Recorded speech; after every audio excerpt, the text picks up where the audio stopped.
Hello everyone, welcome Sunrise online classes. Now dear students, हमारा जो principle of management वाला chapter चल रहा था, जिसके अंदर हमने लास्ट टाइम जो पढ़ा था वो टेलर जी के बारे में पढ़ा था। ओके, टेलर जी के बारे में हमने दो इम्पॉर्टेंट चीज़ पढ़ी थी। उन्होंने कुछ प्रिंसिपल्स दिए थे और कुछ टेक्निक्स दी थी। आई होप आपका वो टॉपिक क्लियर हो गया होगा। हमने स्टार्टिंग में ही बात कर ली थी जब हमारा लेसन स्टार्ट हुआ था कि आपको इस लेसन के अंदर दो इम्पॉर्टेंट ऑथर्स के बारे में पढ़ना है। ओके, पहला था टेलर जी जो कि हम कंप्लीट कर चुके हैं, और दूसरा है फेयोल। फेयोल सर भी जो आपके मैनेजमेंट हैं उसके ये फादर माने जाते हैं, जैसा कि अभी हम आगे डिटेल में पढ़ेंगे। ठीक है, इन्होंने मैनेजमेंट के बारे में बहुत डिटेल स्टडी करी है। ठीक है, एक चीज़ और बता दूं आपको कि जो ये फेयोल सर ने जो आपको प्रिंसिपल्स दिए हैं ये बहुत ज़्यादा इम्पॉर्टेंट हैं। आप कॉमर्स के फील्ड से रिलेटेड जितने भी कंपटीशन एग्ज़ाम देंगे वहाँ फेयोल सर के जो 14 प्रिंसिपल हैं वो 90% कोई ना कोई क्वेश्चन उठता ही उठता है। तो इसमें से कोई भी प्रिंसिपल आपको मिस नहीं करना है। एक और चीज़, सुनने में शायद आपको लगता है 14 प्रिंसिपल बहुत ज़्यादा लगते हैं, बट यकीन माने कि जैसा ही आप नाम पढ़ेंगे हर एक प्रिंसिपल का, ऑटोमेटिक आप उसका मैटर लिख सकते हैं। तो कोई ज़्यादा टफ वाली बात नहीं है। आप सिंपली तौर पर आप देखेंगे आपको समझ में आने लगेगा। ओके, तो नाउ सबसे पहले हम देखते हैं फेयोल प्रिंसिपल्स, फेयोल जी सर के बारे में, उनकी बैकग्राउंड और उनकी हिस्ट्री। ठीक है ना, उन्होंने ये सारी चीज़ें कैसे ऑब्जर्व करी, उनका बैकग्राउंड क्या था, थोड़ा सा इसके बारे में देखते हैं। और इससे रिलेटेड कुछ क्वेश्चंस भी बनते हैं जो कि एमसीक्यूज़ के लेवल पर होते हैं। आपको बहुत ज़्यादा इसके अंदर याद करने की ज़रूरत नहीं है, कुछ कीवर्ड्स बता रही हूँ वही आपको याद करने हैं। Henry Fayol was born in France in 1841। एक आपका इम्पॉर्टेंट चीज़ क्वेश्चन यही हो जाता है कि उनका बॉर्न कहाँ हुआ था, फ्रांस में हुआ था, और कब हुआ था, 1841 में हुआ था। इससे रिलेटेड क्वेश्चन बने तो आप लोगों को रिमाइंड रहे। He got degree in mining engineering in 1860।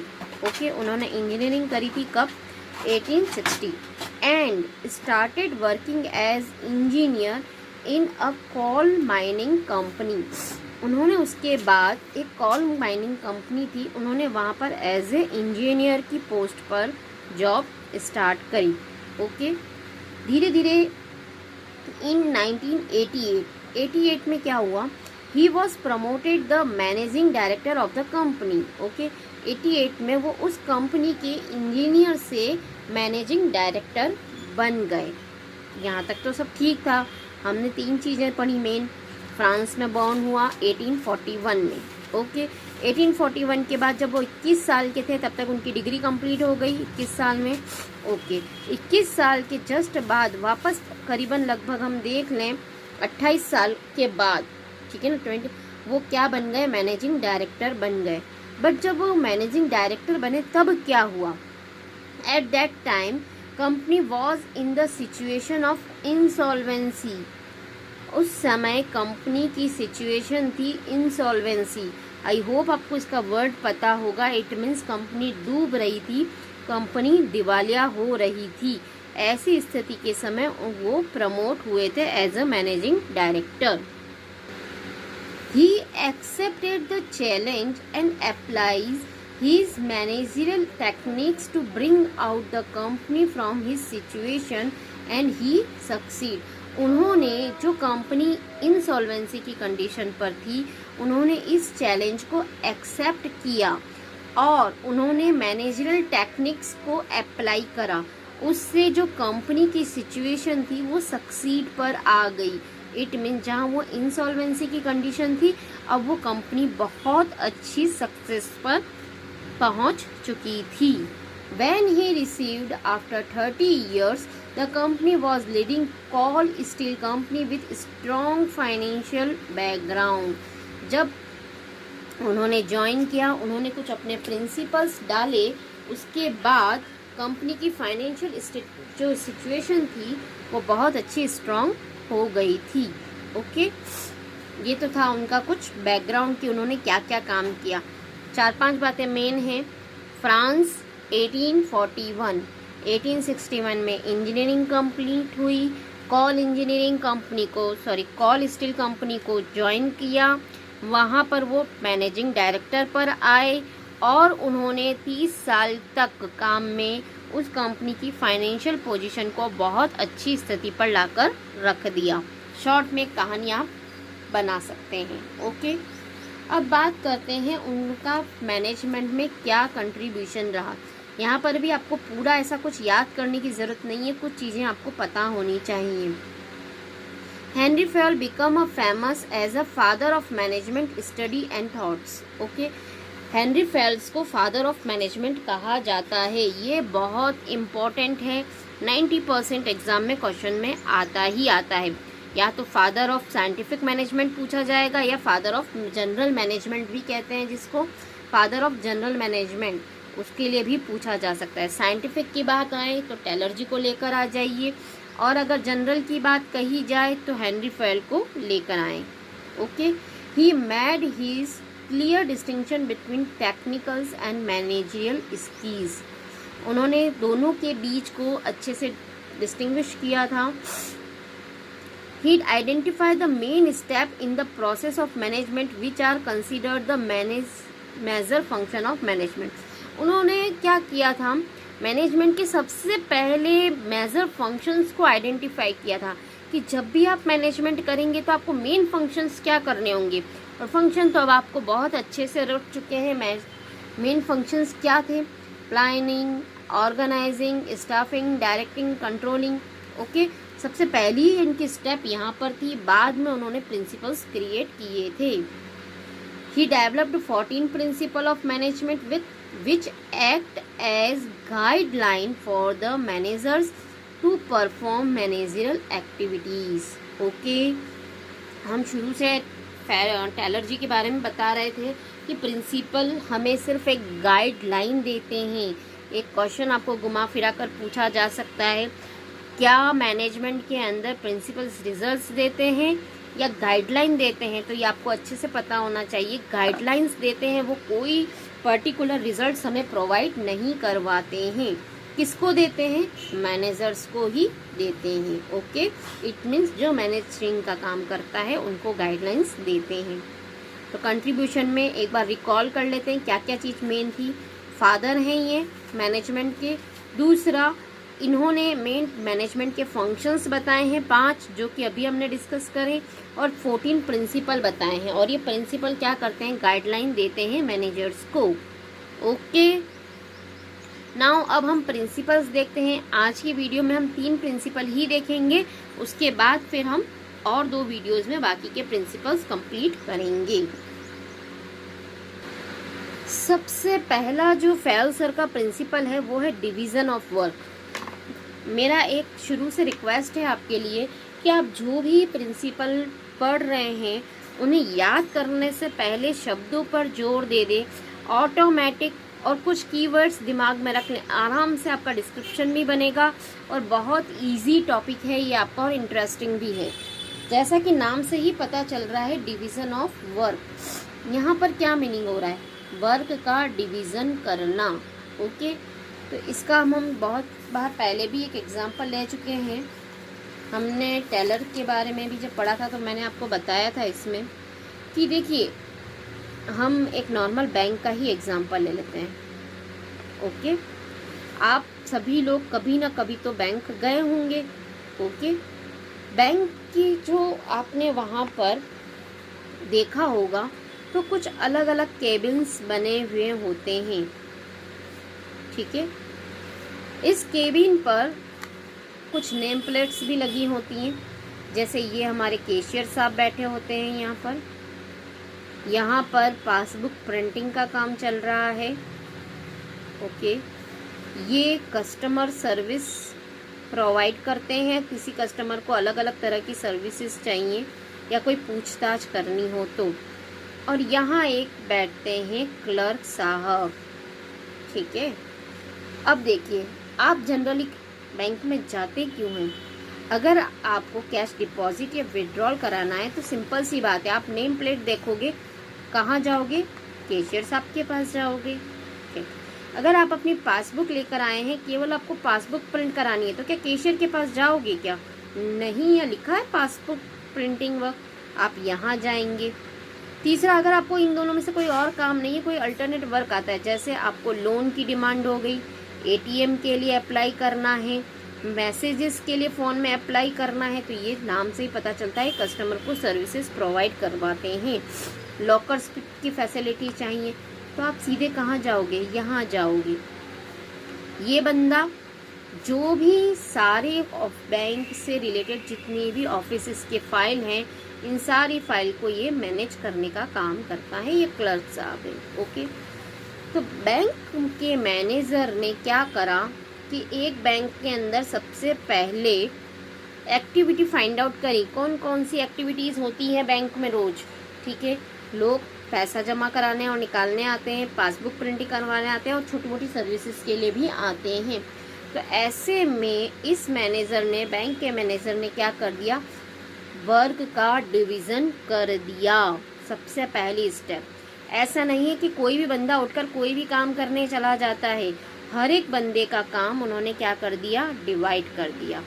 तो पहली बात तो होती है कि वर्क को आप डिवाइड कर दीजिए। क्लियर? दूसरी स्टेप की बात करते हैं कि मैटर हमारा और क्या बढ़ेगा। हम जो वर्क का डिवीज़न करेंगे वो उनकी क्वालिफिकेशन के बेस पर करेंगे। ऐसा नहीं है कि हमने किसी को भी कोई काम मैनेज करने के लिए दे दिया।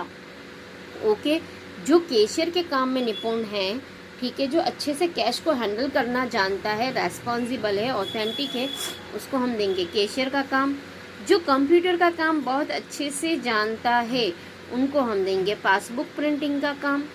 जो कस्टमर की अलग अलग सर्विसेज के बारे में जानता है और उनके डॉक्यूमेंट्स को कंप्लीट करने का प्रोसेस जानता हो, दूसरा बहुत कस्टमर से पोलाइटली बात कर सकता हो, उस बंदे को हम यहाँ बिठाएंगे ताकि कोई भी कस्टमर रूठ के ना जाए। लोन के लिए आ रहा है, एटीएम के लिए आ रहा है, तो बहुत पोलाइटली बात करे। दूसरा, उसको सब सर्विसेज का नॉलेज हो कि ये सर्विस उनके फ़ोन पर कैसे हमें करनी है और कैसे उनको सर्विसेज प्रोवाइड करवानी है। तीसरा, क्लर्क को पूरा ऑफिशियली फाइल मैनेजमेंट का काम आना चाहिए कि कौन सा डॉक्यूमेंट किस फाइल में लगता है, इन सारी बातों का उसको नॉलेज होना चाहिए। तो अगर ये क्वालिफिकेशन है तो उसको ये काम दो। तो वर्क का डिवीज़न आप करते हैं, वो उसके एक्सपीरियंस और क्वालिफिकेशन पर दिया जाता है। 2 बात कंप्लीट कर चुके हैं। क्या बातें करी हमने? पहला, वर्क को छोटे छोटे पार्ट्स में डिवाइड कर दिया जाता है।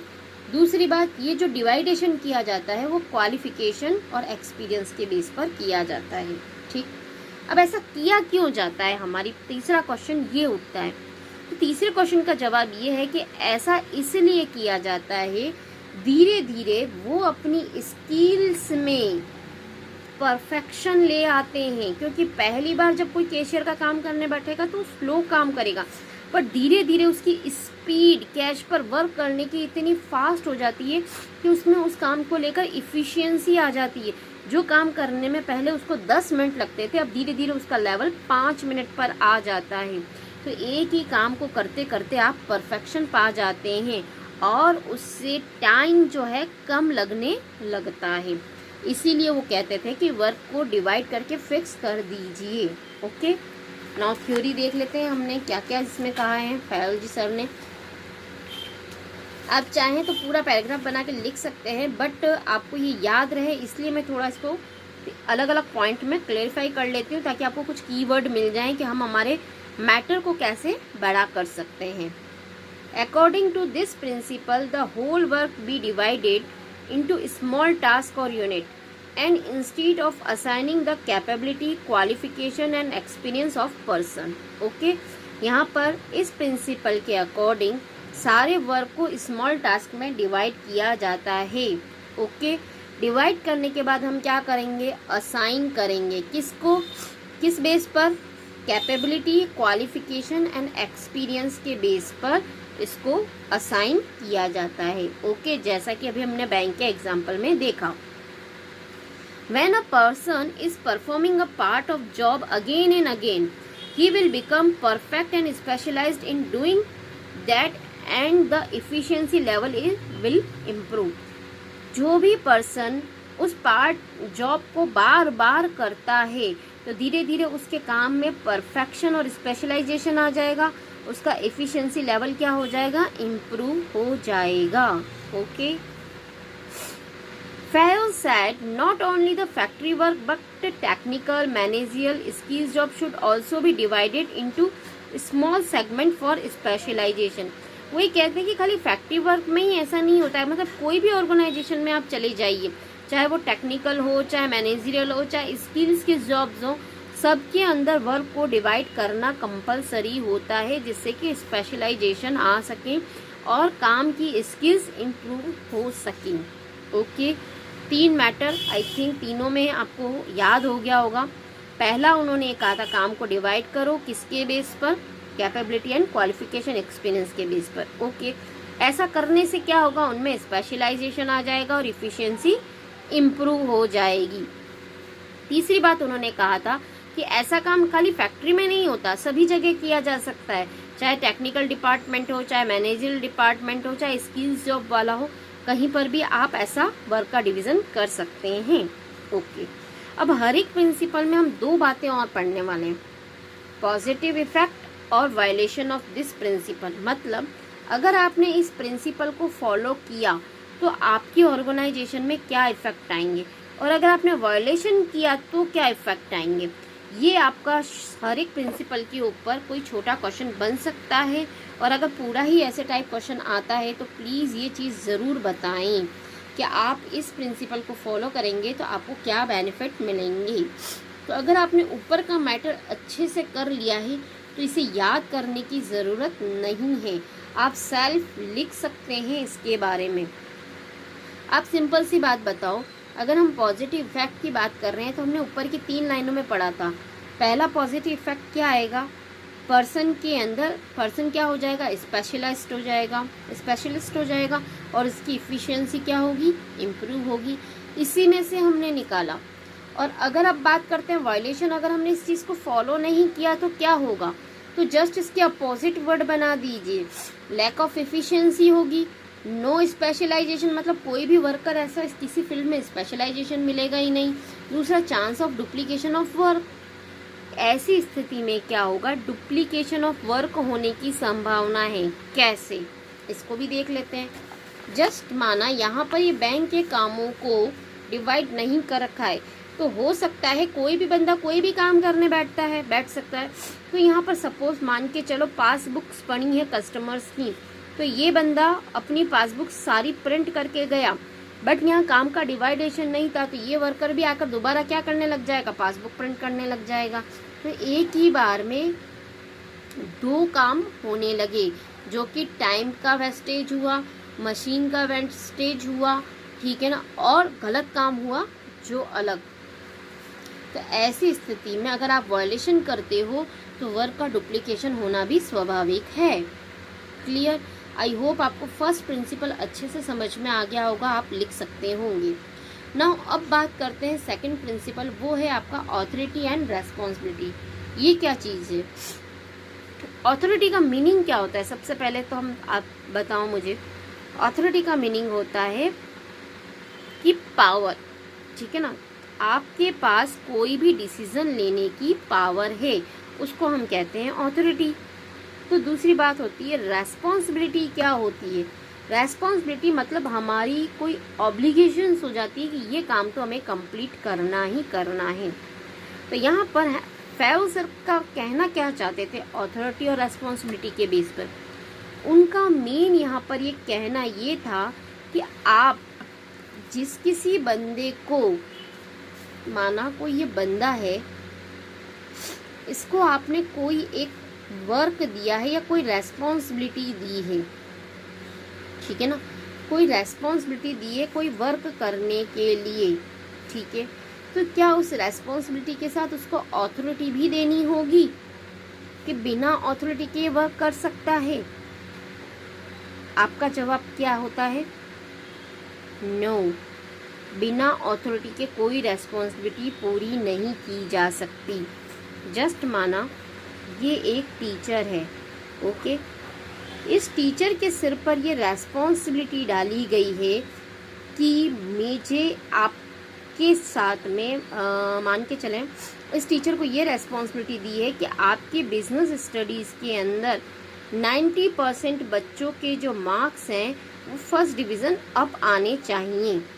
ओके, ये एक टीचर के ऊपर रेस्पॉन्सिबिलिटी डाली गई है। तो अब मैं ये जो काम बच्चों के साथ, अब बच्चों के मुझे मार्क्स इंप्रूव करवाने हैं, ये मेरे सर पर रेस्पॉन्सिबिलिटी है, तो क्या मुझे साथ में कोई अथॉरिटी चाहिए?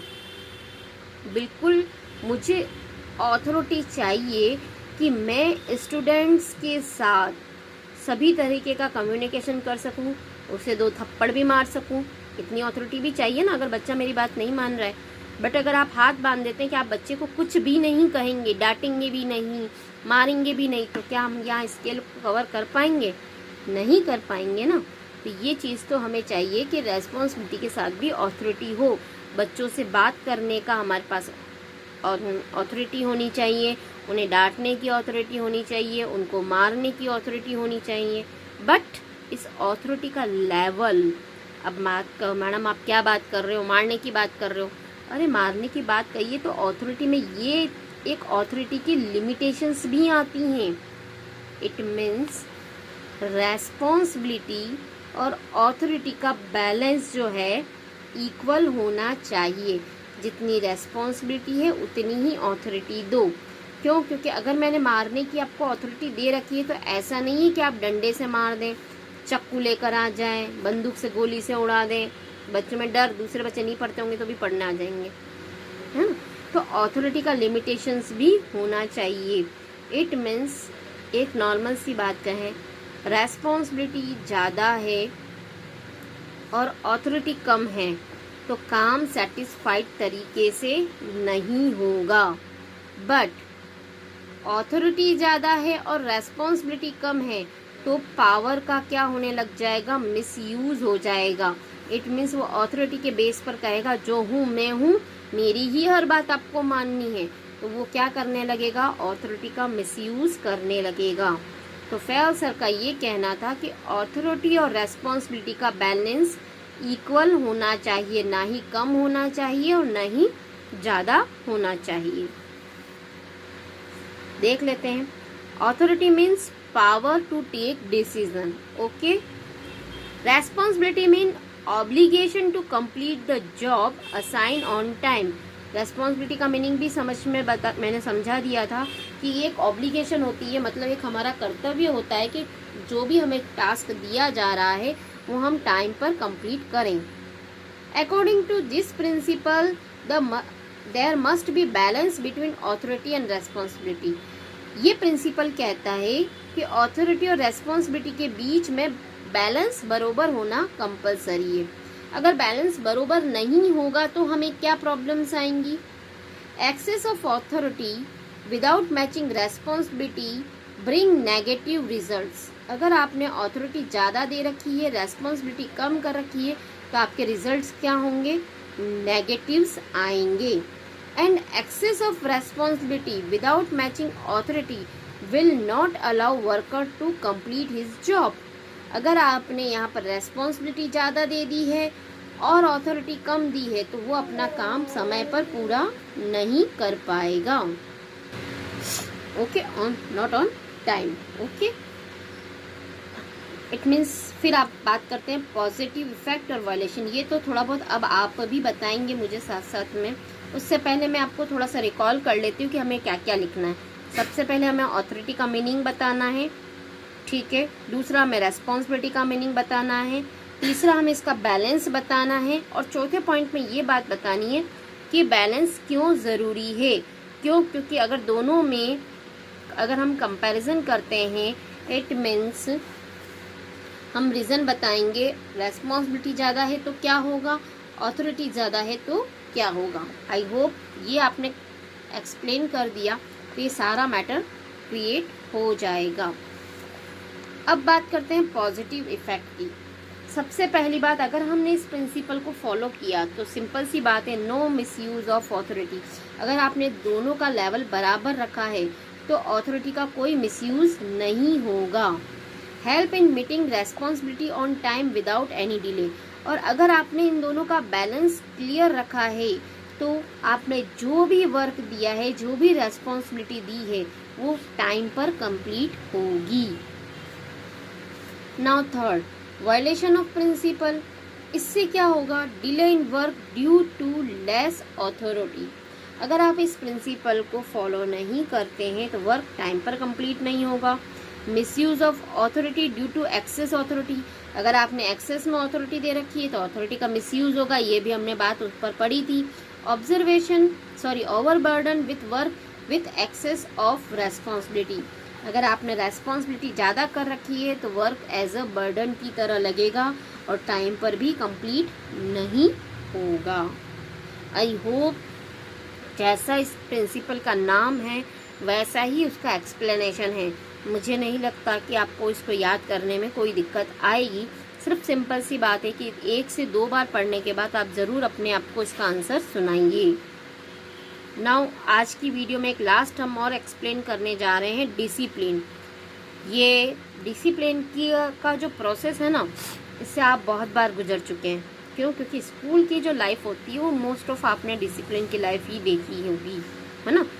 तो इसमें होता क्या है वो आप थोड़ा सा उस नज़रिए से देखेंगे तो मुझे नहीं लगेगा कि इसमें भी कोई ज़्यादा हार्ड मैटर है। डिसिप्लिन पहली बात तो रेफर किसको करता है वो बताते हैं। Following code of conduct, rules and regulations of employ agreement. सबसे पहली बात डिसिप्लिन हमें ये बताता है कि आपको फॉलो करना है code of conduct. Code of conduct का मतलब आप जो भी काम करने आए हैं तो उसके कुछ कोड ऑफ कंडक्ट होते हैं, आप उन चीज़ को फॉलो करेंगे। Rules and regulation, employ agreement. Okay, आपने एग्रीमेंट करते समय आपको कुछ रूल्स बताए जाएंगे कि स्कूल में इस तरीके से आपको रहना है, ये काम करना है, आप स्कूल की ड्रेस में आएंगे, आपको ब्लेज़र पहनना है, सर्दियों में फला वाला ये चीज़ पहन कर आनी है, आपका ड्रेस कोड यही रहेगा, आपकी स्पोर्ट की ड्रेस आपको इस दिन पहननी है। तो ये सारे अलग अलग तरह के codes and conducts and rule and regulation है। जब आप एज ए स्टूडेंट बनकर स्कूल में आते हो तो आपको इन सारी बातों को फॉलो करना होता है। Good superior at all levels, ठीक है ना। क्लियर एंड, इससे फ़ायदा क्या हो रहा है वो चीज़ भी बता रहे हैं हम। Clear and fair agreement among the subordinate and superior, meeting commitments at all level and judicious application of penalties. Discipline किस किस से रेफर कर रहा है? पहली बात तो कोड ऑफ कंडक्ट्स और ये बता देता है सुपीरियर को मैनेज करने में सभी जगह अच्छा रहता है, सुपीरियर हर लेवल को मैनेज कर सकता है। दूसरा, डिसिप्लिन होने से क्लियर एंड फेयर एग्रीमेंट्स होते हैं। ओके, मीटिंग कमिटमेंट्स हो सकती हैं उसके अंदर। Judicious application of penalty, it means पहले ही डिसिप्लिन में बता दिया जाता है कि अगर आपसे ये मिस्टेक्स होती हैं या आप इस रूल को फॉलो नहीं करेंगे तो आप पर इस तरीके की पेनाल्टीज लगेंगी। जस्ट लाइक अगर आप एज ए कहीं एम्प्लॉय है और मंथ में 2 से 3 छुट्टियां लेते हैं तो स्वाभाविक बात है आपकी सैलरी काट दी जाती है। That is the judicial application of penalties. Okay, अगर आप किसी वर्क में ढिलाई करते हैं या फॉलो नहीं करते हैं तो उससे रिलेटेड आपसे पेनाल्टी ली जाएगी। Fayon insists the discipline is required superior as well as subordinate level। वो ये कहते थे कि डिसिप्लिन खाली सबॉर्डिनेट को ही नहीं चाहिए, सुपीरियर के लिए भी होता है, मतलब हर लेवल पर होता है। उनका कहने का मतलब ये था। The disciplinary rule shall not be applicable only on subordinate but discipline require good superior at every level, जो कि मैंने अभी आपको बात कही। Clear and fair agreement between superior and subordinate and judicial application of penalties, ये इसी का ही वापस थोड़ा बताया है। आप चाहें तो ये ऊपर वाला मैटर ना लिख के यही आप बता सकते हैं कि डिसिप्लिन क्या है। डिसिप्लिन ये रिक्वायर्ड होता है किसके लिए? सुपीरियर के लिए भी होता है और सबॉर्डिनेट के लिए ही होता है। कुछ लोगों के लिए ये होता है, मानते हैं कि जो डिसिप्लिन होता है वो खाली सबॉर्डिनेट के लिए ही होता है, जबकि सुपीरियर के लिए भी डिसिप्लिन्स एप्लीकेबल्स होते हैं और उससे related judicious application as a penalty के रूप में भी लगाई जाती है। अब आप अपनी ऑर्गेनाइजेशन में डिसिप्लिन्स का प्रिंसिपल फॉलो करते हैं तो इसके क्या पॉजिटिव इफेक्ट आएंगे? तो इसके पॉजिटिव इफेक्ट ये होंगे, सबसे पहला बात तो सिस्टमेटिक वर्किंग होगी। ऑर्गेनाइजेशन आपका क्या करेगा? सिस्टमेटिक वर्क करेगा। अगर आपने वहाँ पर एक टाइम का डिसिप्लिन नहीं डाल रखा है कि आपको 8 बजे स्कूल आना है, तो कोई बच्चा 8 बजे आएगा, कोई बच्चा 9 बजे आएगा, तो क्या वर्क सिस्टमेटिक होगा? नहीं होगा ना। इम्प्रूव इफिशियंसी, काम भी स्पीडली होगा। फिर बात करते हैं हम वायलेशन। ठीक है, वायलेशन, अगर हमने ये प्रिंसिपल फॉलो नहीं किया, डिसऑर्डर होगा, कंफ्यूज होंगे, कॉज होंगे। It means organisation systematic work नहीं करेगी। Wastage of resources in the absence of discipline, अगर आपने डिसिप्लिन फॉलो नहीं करा है तो सिंपल सी बात है, वेस्टेज ऑफ रिसोर्सेज होगा। कैसे? कोई वर्कर किसी और टाइम पर आ रहा है, कोई 9 बजे आ रहा है, कोई 10 बजे आ रहा है, कोई 12 बजे आ रहा है, तो ऐसी स्थिति में जितना टारगेट हमने बनाया था आज काम करने का और वो काम पूरा नहीं होता है, तो वो सारा माल वहीं पड़ा रहेगा। इट मीन्स वेस्टेज होगा। अगर आपकी कंपनी का जो रॉ मटेरियल है वो ख़राब होने जैसा है, जस्ट लाइक बिस्किट की कंपनी है, तो जितना आज आपने प्रिपेयर करने का सोचा था और वह नहीं हो पाता है, तो आपका रॉ मटेरियल क्या होगा? वेस्ट होगा। Delay in work due to the absence of rule and regulation, work भी आपका क्या होगा? डिले होगा।